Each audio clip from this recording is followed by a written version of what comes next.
Hello student, हम आशा करते हैं कि आप लोग भी ठीक होंगे।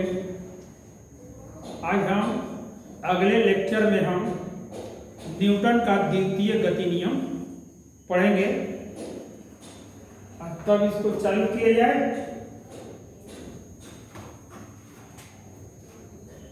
न्यूटन्स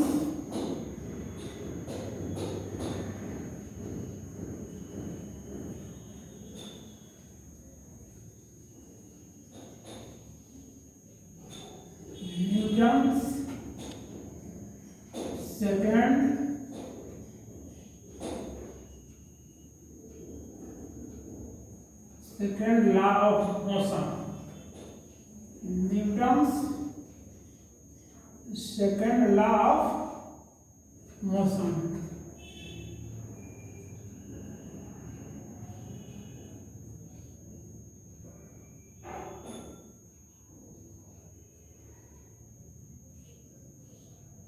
न्यूटन का द्वितीय गति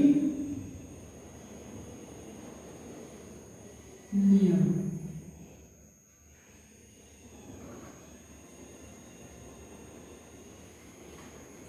तो न्यूटन के द्वितीय गति नियम क्या कहता है? न्यूटन के द्वितीय गति नियम को हम दो तरीके से आप लोग को पढ़ाएंगे, एक असंतुलित बल द्वारा और एक संवेग परिवर्तन की दर के रूप में। तो न्यूटन के दोनों गति नियम को हम आपको बता देते हैं कि दूसरे नियम को कैसे दो तरह से व्यक्त किया जाए। तो इसके नियम के अनुसार क्या होता है, किसी असंतुलित बल द्वारा किसी पिंड में उत्पन्न किया गया त्वरण बल के समानुपाती होता है तथा द्रव्यमान के क्या होता है, व्युत्क्रमानुपाती होता है। इसी को दूसरी तरफ से कैसे व्यक्त करते हैं?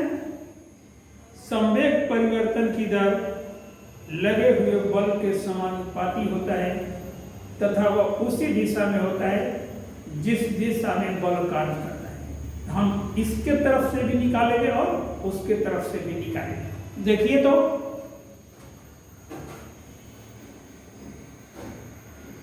न्यूटन के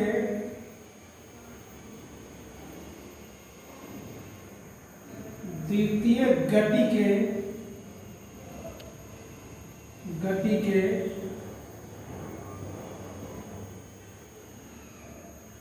नियम के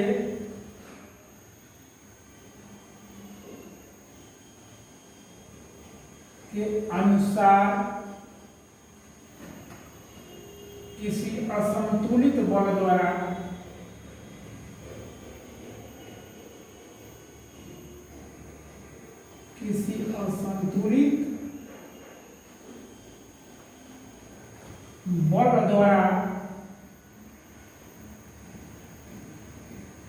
बल द्वारा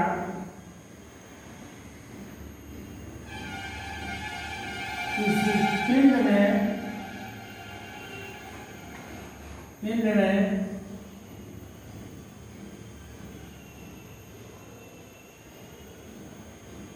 उत्पन्न किया गया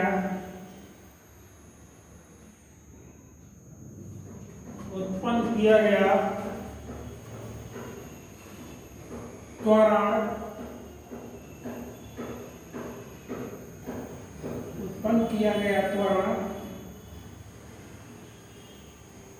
बल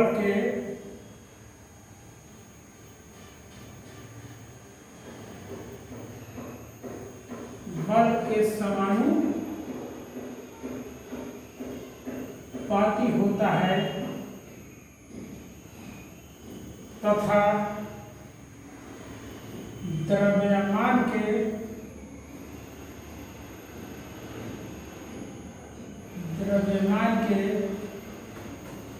व्युत्क्रमानुपाती होती है।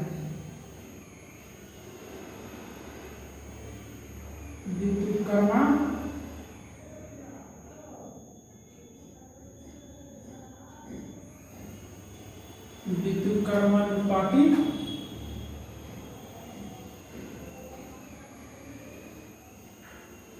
नियम का अनुसार क्या होगा? न्यूटन के द्वितीय गति नियम के अनुसार किसी असंतुलित बल द्वारा किसी पिंड में उत्पन्न किया गया त्वरण बल के समानुपाती होता है तथा द्रव्यमान की क्या होता है, व्यतिकर्मानुपाती होता है। इसी आधार पर हम न्यूटन के द्वितीय गति नियम के अनुसार हम बल का क्या करते हैं, व्यंजक निकाल लेते हैं।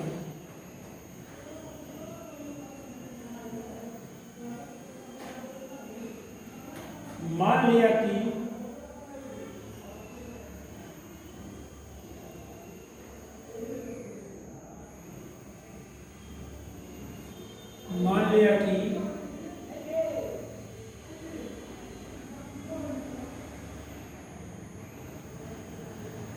किसी पिंड का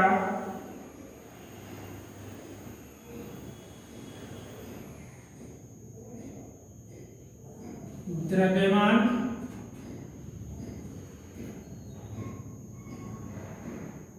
L है, जब उस पिंड पर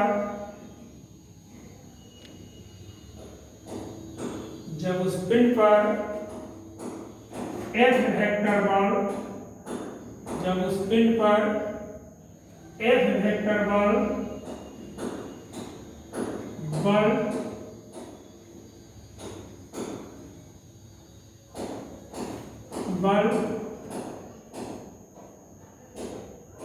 क्रियाशील होता है तो पिंड में एक वेक्टर त्वरण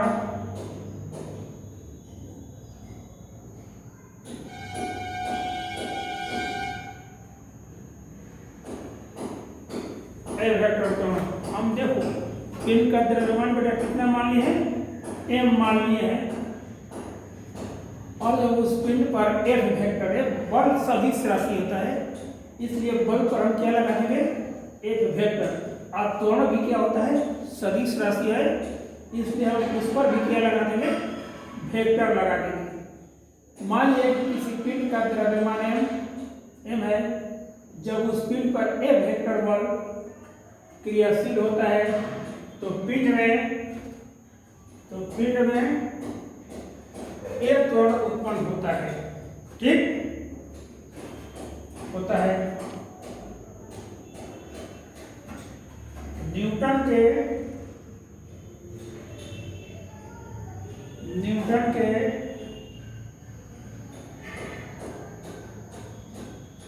द्वितीय गति के नियम से F समानुपाती F वेक्टर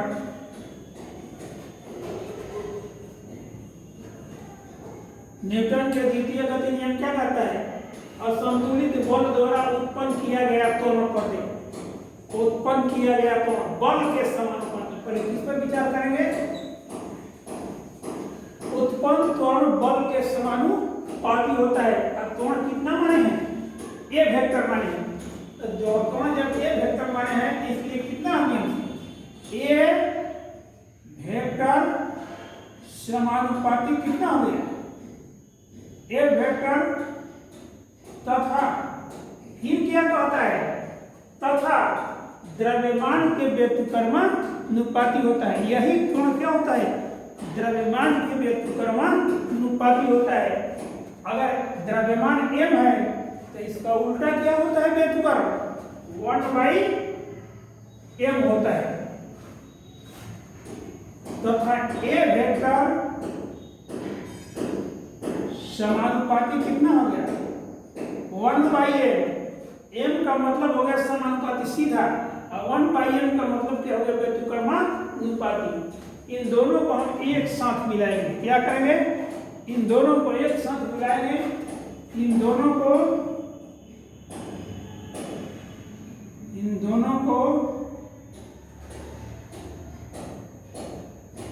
एक साथ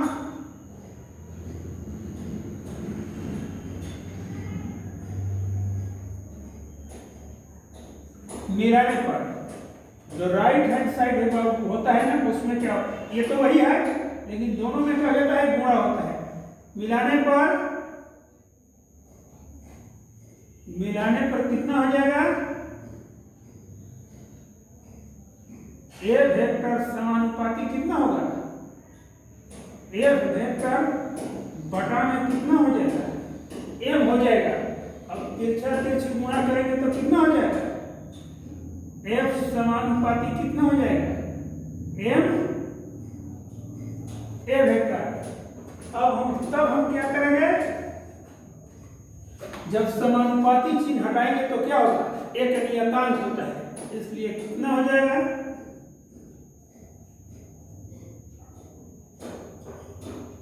एफ वेक्टर बराबर कितना हो जाएगा? के एम ए वेक्टर। ये समीकरण कितना हो गया? 1,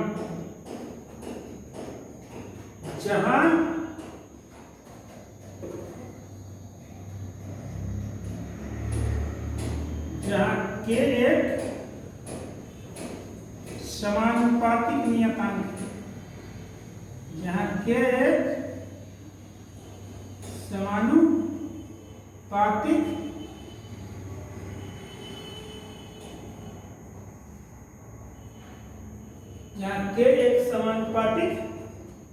नियतांक है। इतना तो कोई दिक्कत नहीं है, जहां के एक समानुपातिक नियतांक है। अब हम आगे देखते हैं। यदि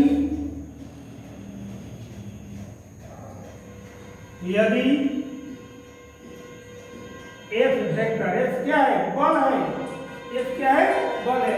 यदि एफ वेक्टर बराबर 1 न्यूटन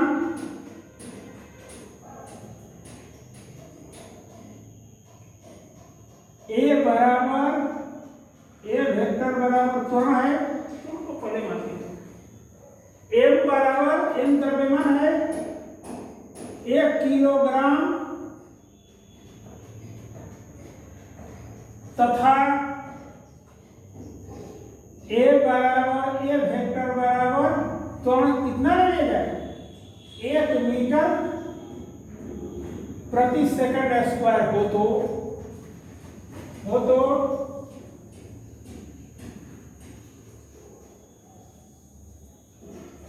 समीकरण 1 से अब हम क्या करेंगे? एफ वेक्टर बराबर 1 न्यूटन, एम बराबर 1 केजी, ए बराबर, अब तुम सोचो अभी सर ये पढ़ा रहे हैं तो आखिर एफ बराबर 1 न्यूटन क्यों मानते हैं? 2 न्यूटन क्यों नहीं मान रहे हैं? एम बराबर 1 किलो मान रहे हैं, 2 किलो क्यों मान रहे हैं? त्वरण बराबर 1 मीटर प्रति सेकंड स्क्वायर मान रहे हैं, 2 मीटर प्रति सेकंड स्क्वायर क्यों नहीं मान रहे? तो देखो पहले नंबर पे क्या होता है, कभी भी मात्रा की चर्चा करते हैं, किसी डिफिनीशन की चर्चा होता है, किसी थ्योरी को जब किया जाता है तो सबसे छोटा एकांक चीज होता है और एकांक को हम लेकर मानते हैं। तो जब रखेंगे समीकरण में बात समझ में आ गई एकांक कौन है, इसलिए लिया जाता है कि एकांक से ही छोटी चीज को इकाई मानकर ही कोई चीज को डिफाइन किया जाता है, अन्यथा नहीं किया जाता है। ठीक, तब रखेंगे तो एफ की जगह पर कितना हो जाएगा? 1 हो जाएगा, के हो जाएगा गुणे 1 गुणे कितना हो जाएगा? 1। देखो तो इसका मान रखेंगे यहाँ पर, तो एफ की जगह पर 1 हो जाएगा, के की जगह पर के, एम की जगह पर 1 और ए की जगह पर 1, तो गुणा करने पर कितना हो जाएगा? इसलिए के बराबर कितना हो गया? 1। और के का मान कहाँ रख देंगे? फिर के का मान हम समीकरण 1 में रख कर देख लेंगे। के का मान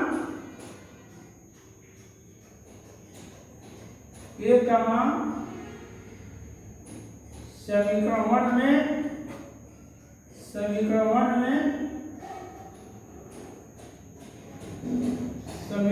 में रखने पर के का मान समीकरण 1 में रखेंगे तो कितना हो जाएगा? एफ वेक्टर बराबर 1 गुणे M A vector. Final equation कितना हो जाएगा? एफ वेक्टर बराबर, यह समीकरण कितना हो गया? 2 हो गया। परिमाण में कैसे लिखेंगे?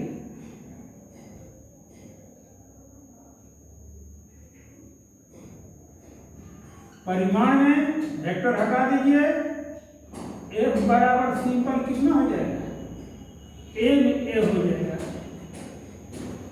बल का एसआई मात्रक,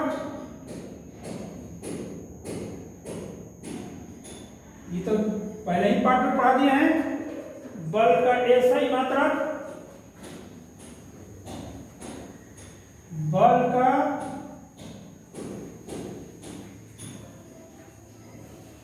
एसआई मात्रक कितना होता है, न्यूटन होता है। क्या होता है, न्यूटन को बड़ा एन द्वारा सूचित किया जाता है। बल का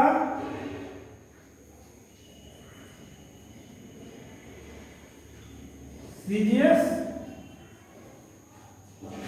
मात्रक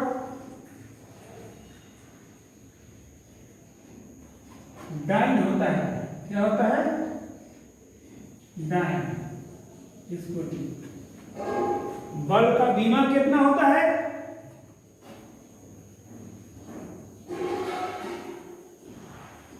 बल का बीमा निकाल लीजिए।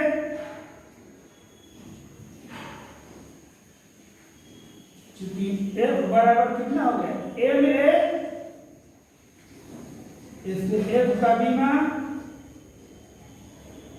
द्रव्यमान का m हो गया। अब त्वरण का कितना होता है, एल टी पर -2 होता है। द्रव्यमान का m हो गया, एल टी पर -2 होता है। एल टी पर कितना हो गया, -2 हो गया।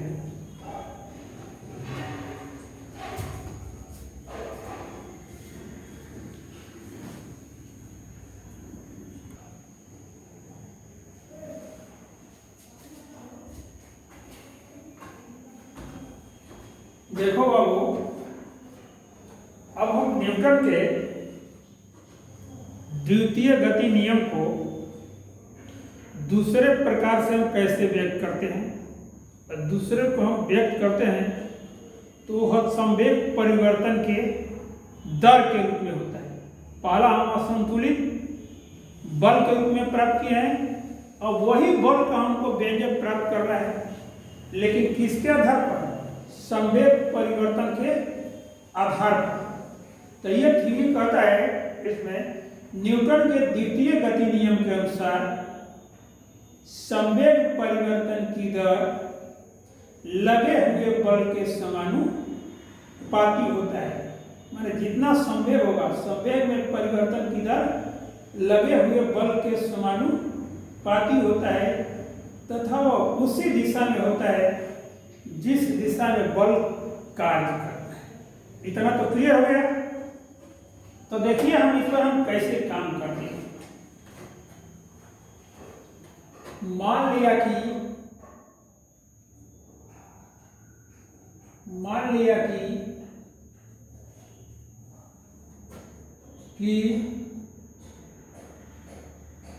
किसी वस्तु का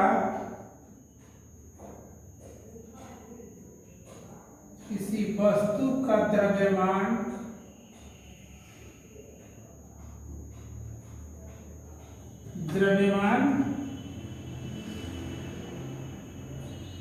m है, उसका प्रारंभिक वेग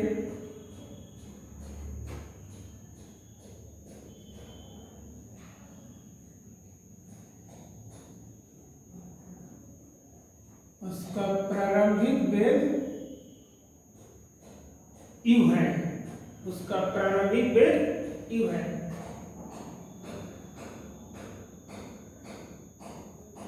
जब उस वस्तु पर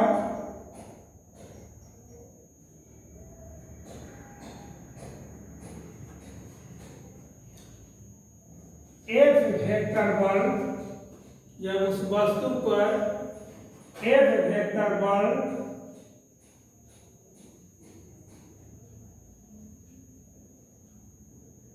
आरोपित किया जाता है,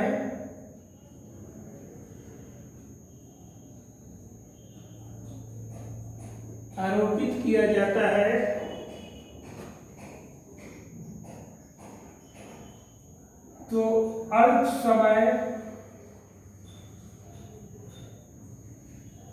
तो अल्प समय dt में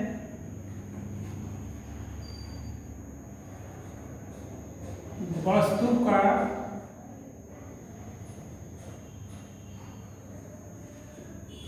अंतिम वेग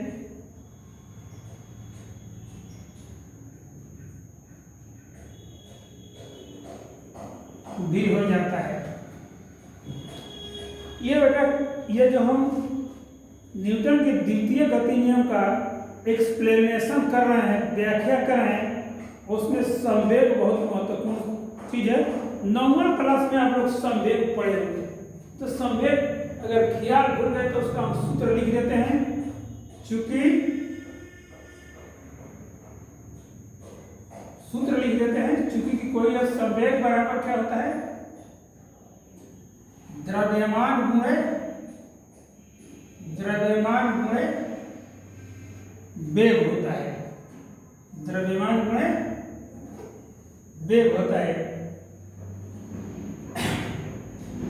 इसको संवेग को हम p वेक्टर द्वारा, संवेग एक सदिश राशि होता है, संवेग को p वेक्टर द्वारा सूचित करते हैं। द्रव्यमान क्या होता है, m होता है और v वेग होता है। तो p वेक्टर बराबर m इंटू p क्या है, संवेग हो गया, m द्रव्यमान हो गया, v क्या होगा, संवेग बराबर कितना होता है, द्रव्यमान गुणे वेग होता है। अब देखिए तो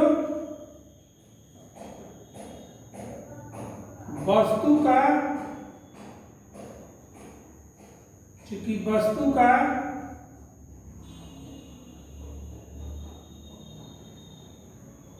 प्रारंभिक संवेग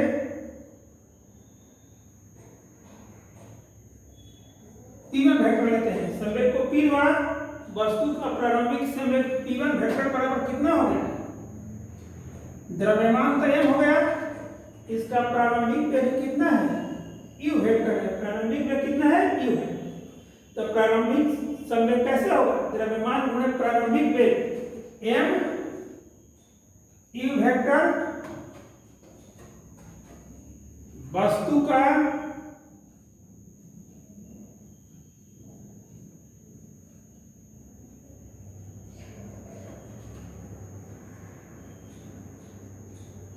अंतिम संवेग p2 वेक्टर, द्रव्यमान की जगह m हो जाएगा, अंतिम वेग कितना है, v वेक्टर है, अंतिम वेग v वेक्टर है। इतना तो क्लियर हो गया।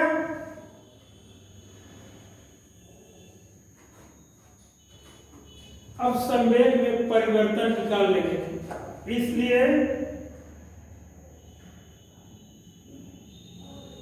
संवेग में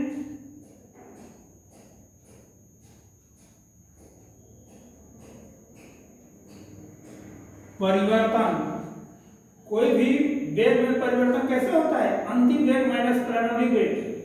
तो संवेग में परिवर्तन क्या होगा, अंतिम संवेग माइनस प्रारंभिक वेग, p2 vector minus p1 vector बराबर कितना हो जाएगा, mv vector minus me vector. p2 का मान कितना है, mv वेक्टर, और इसका कितना है, m वेक्टर। क्लियर हो गया। तो संवेग में परिवर्तन निकल गया, इसलिए संवेग परिवर्तन की दर निकालेंगे। जब संवेग परिवर्तन की दर कितना में, अल्प समय dt में संवेग परिवर्तन की दर कभी भी निकालते हैं तो हम क्या करते हैं, समय से भाग देते हैं। तो संवेग परिवर्तन निकल गया, इसलिए संवेग में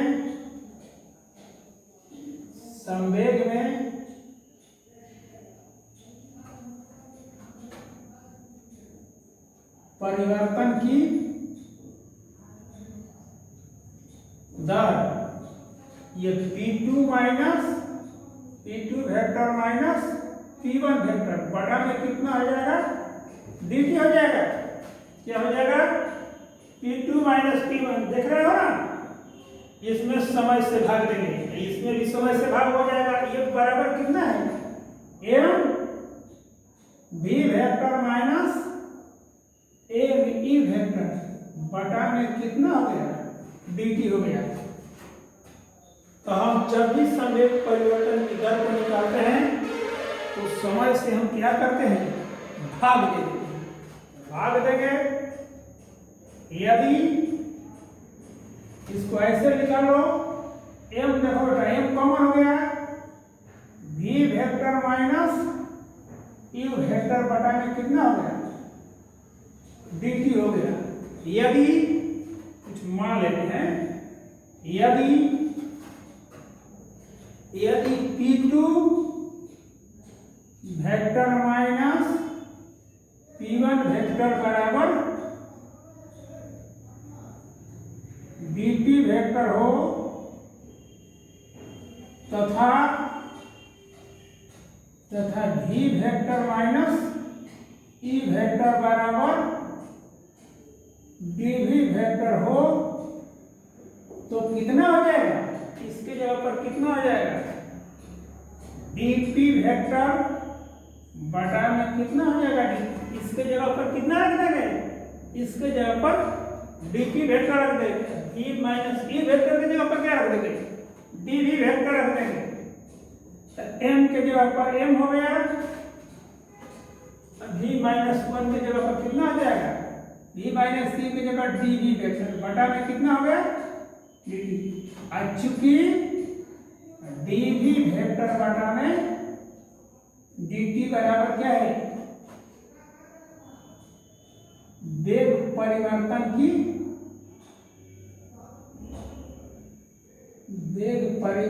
की क्या है, दर है। वेग में समय से वेग परिवर्तन की दर को त्वरण कहते हैं, और त्वरण को a द्वारा, a क्या होगा, वेक्टर होता है। क्यों, ये सदिश राशि है, ये क्या हो गया, वेक्टर राशि है, इसलिए a पर हम क्या लगा देंगे, वेक्टर। वेग पर ये dv बटा में dt क्या है, वेग परिवर्तन की दर है, और वेग परिवर्तन की दर को हम क्या कहते हैं, त्वरण कहते हैं। त्वरण को a वेक्टर द्वारा सूचित किया जाता है। इतना क्लियर हो गया, आगे बढ़ते हैं। इसलिए dp वेक्टर बटा में dt, m के जगह पर m हो गया, और dv बटा में dt इक्वल टू कितना हो गया, a वेक्टर। ये समीकरण कितना हो गया, ये 1 हो गया। कोई दिक्कत, न्यूटन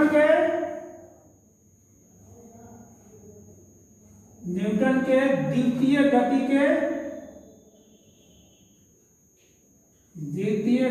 के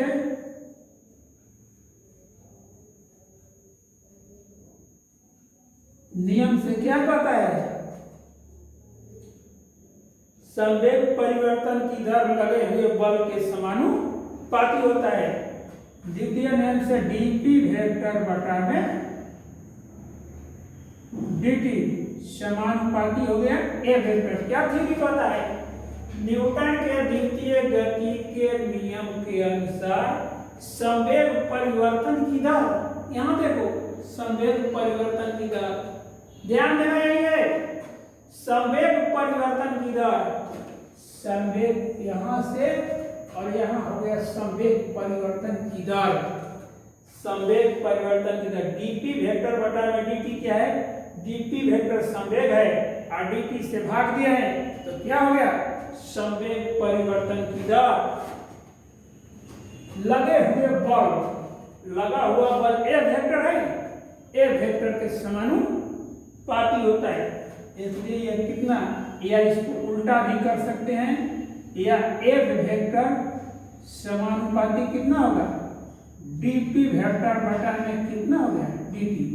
यह समीकरण एक दूसरे के, राम श्याम के समानुपाती है तो श्याम भी क्या होगा, राम। अगर ये इसके समानुपाती है तो ये भी क्या होगा, इसके समानुपाती। तो a वेक्टर समानुपाती कितना होगा, dp वेक्टर बटा में dt। अब समीकरण एक का मान कहाँ रख दिया जाए, समीकरण 2 में। समीकरण 1 और 2 से कितना हो जाएगा, समीकरण एक और दो से देखो कैसे रखा, एक वेक्टर के जगह पर एक वेक्टर हो गया समानुपाती, एक वेक्टर के जगह पर एक वेक्टर, एक वेक्टर के जगह पर एक वेक्टर, और इसके जगह पर कितना हो गया समानुपाती हो गया। और डी के वेक्टर बटा में dt बराबर कितना है m है, तो बेटा कितना हो गया m a वेक्टर। अब हम क्या करते हैं, अब समानुपाती चिन्ह हटाएंगे तो क्या लग जाएगा, एगो कोष्टक हो जाएगा, इसलिए कितना हो जाएगा एक वेक्टर बराबर के, ये समीकरण कितना हो गया 3, जहां के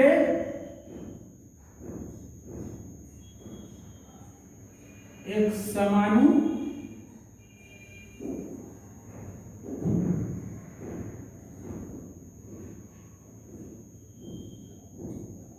समानुपातिक नियतांक है, तो के एक समानुपातिक नियतांक है, इतना क्लियर हो गया,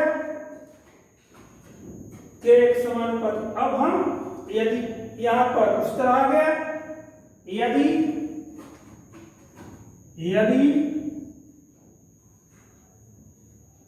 एफ वेक्टर बराबर 1 न्यूटन, m बराबर 1 kg तथा a वेक्टर बराबर त्वरण है 1 मीटर प्रति सेकंड स्क्वायर हो तो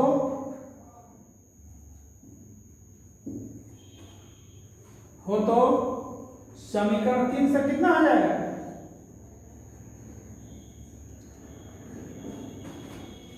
हमने m बराबर 1, m बराबर 1 और k बराबर 1 है, हमें k का मान, इसका मान समीकरण 3 में रखेंगे तो कितना हो जाएगा, देखो तो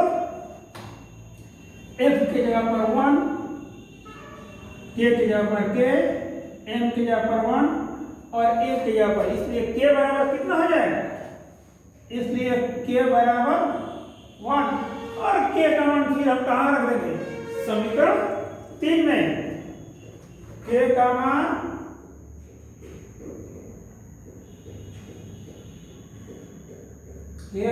समीकरण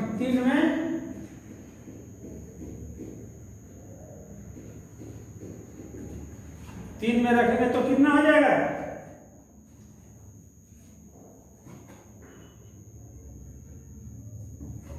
ध्यान दो, के का मान समीकरण 3, एक वेक्टर के जगह पर एक वेक्टर, के की जगह पर कितना हो गया 1 गुणा m a vector, final equation कितना हो जाएगा, एक वेक्टर बराबर m a वेक्टर, ये समीकरण कितना हो गया, समीकरण 4। तो ये बेटा क्या होगा, ये जो है स्क्रीनशॉट लेना है तो ले सकते हो, इस चीज को स्क्रीनशॉट लेना है तो ले सकते हो, स्क्रीनशॉट ले लो। अब देखो यह संवेग के पद में न्यूटन का द्वितीय गति नियम का और असंतुलित पद के रूप में हम बताए थे, ठीक ना। तब इसके बाद अगला टॉपिक आएगा न्यूटन का third law.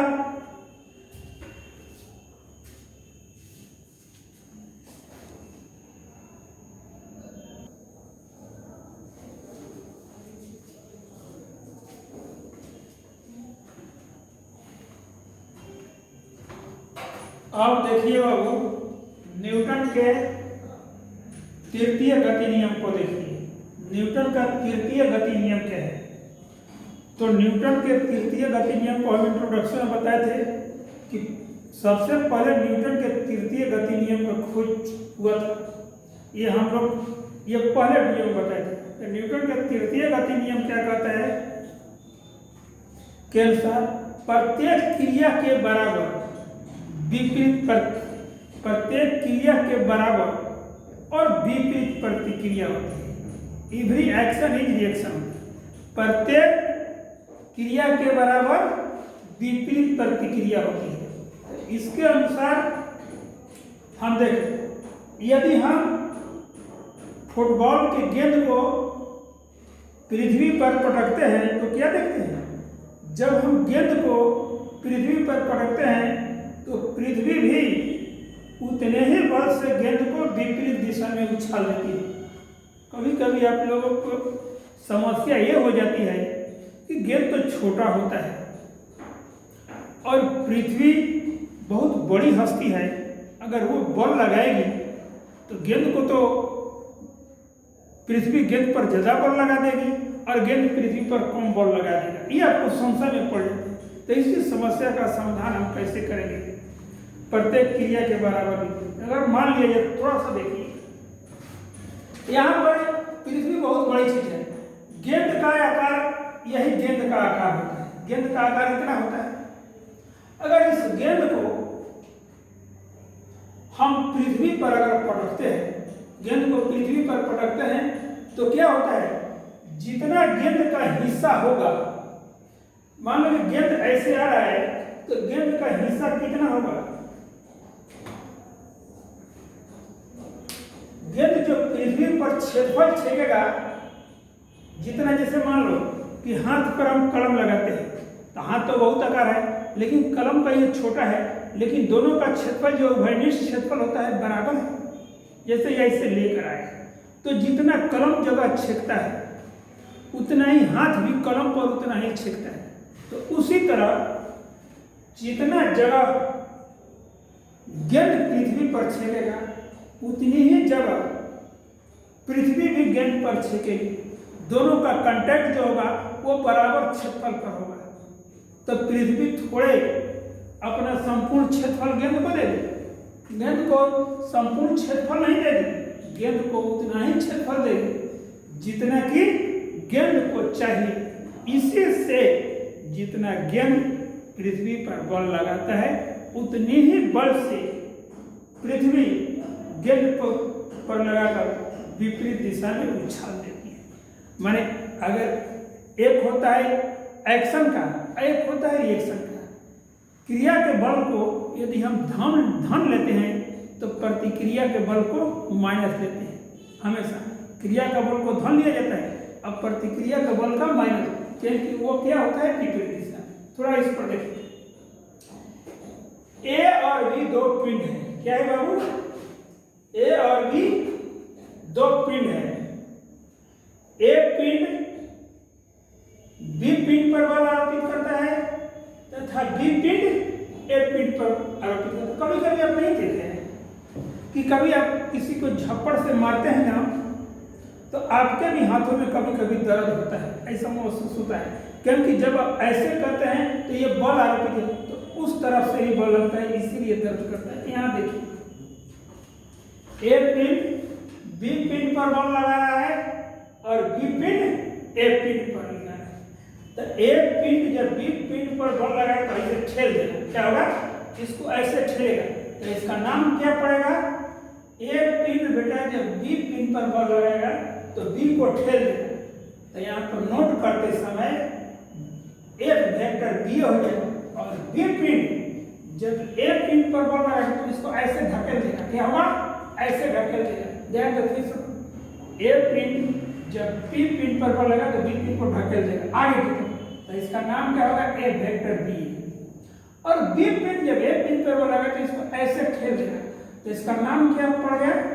F A vector. वही लिखे हैं। मान लिया कि ए तथा बी दो पिंड हैं, दोनों एक दूसरे पर बल आरोपित करते हैं। मान लिया कि ए पिंड द्वारा बी पिंड पर आरोपित बल एफ ए वेक्टर है तथा बी पिंड द्वारा ए पिंड पर आरोपित बल एफ ए बी वेक्टर है। यदि एफ ए वेक्टर बल क्रिया का होगा, हमने मान लिया यहाँ क्या क्या है? मान यदि एफ ए वेक्टर बल क्रिया का होगा तो ए वेक्टर पी ए क्या होगा? प्रतिक्रिया का बल होगा। इसलिए न्यूटन के तृतीय गति के नियम से क्या हो जाएगा? एफ वेक्टर ए बी बराबर एफ वेक्टर बी ए माइनस होगा। क्यों? कि ये क्रिया का नियम है, तो ये बल क्या होगा? प्रतिक्रिया बल। अगर क्रिया को धन मानते हैं तो ये होगा प्रतिक्रिया। तो थ्योरी क्या कहता है? प्रत्येक क्रिया के बराबर और विपरीत प्रतिक्रिया होती है। अगर ये धन होगा तो ये माइनस होगा, बराबर चिन्ह। तो अब इसमें 7 तत्व क्या समझे? प्रथम नियम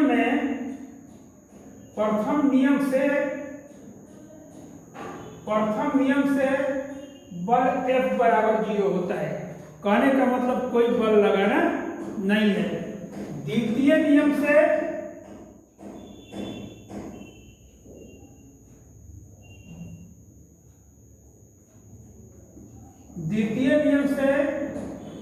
F not equal to 0, F 0 नहीं होता है। तो द्वितीय नियम से, पहले नियम से बल का हम क्या प्राप्त करते हैं? परिभाषा। द्वितीय नियम से बल का व्यंजक। द्वितीय नियम में बल 0 नहीं होता है। और तृतीय नियम में कितना हो जाएगा? तृतीय नियम से F इक्वल टू 0। हाथ से जान लो, ये तीनों नियम का सार तत्व है कि प्रथम नियम में लगने वाले बल, परिणामी बल F का मान 0 होता है। द्वितीय नियम में F नॉट इक्वल टू 0 होता है और तृतीय नियम में F इक्वल टू 0। ये कहने का मतलब प्रथम, द्वितीय तथा तृतीय नियम का न्यूटन का सार तत्व है। कभी तुमसे कोई पूछ दे कि तीनों नियमों का सार तत्व बताइए, तो बस इतना कह देना है। प्रथम नियम में F इक्वल टू 0 क्यों 0 होता है? क्योंकि विराम अवस्था या गति अवस्था में रहना चाहिए, उस पर कोई बाह्य बल नहीं लगना चाहिए, इसलिए F इक्वल टू 0। और इस पर असंतुलित बल लगाया जाता है, देखिए लगाकर पिंड में त्वरण उत्पन्न किया जाता है। और कभी भी पिंड में त्वरण उत्पन्न किया जाता है तो उस पर बल का मान कुछ न कुछ होता है, तभी जाकर बल का सूत्र प्राप्त होता है। F बराबर है, तृतीय नियम से F इक्वल टू 0 होता है। कारण प्रत्येक क्रिया के बराबर विपरीत प्रतिक्रिया। कहने का मतलब जितना बल वो लगाएगा उतना ही बल विपरीत दिशा में ये लगेगा। ठीक, इसको अध्ययन कीजिएगा। तब हम लोग कल अगले दिन हम दूसरा वीडियो लेकर आपके पास उपस्थित होंगे। धन्यवाद बाबू, पढ़ते रहो तुम लोग।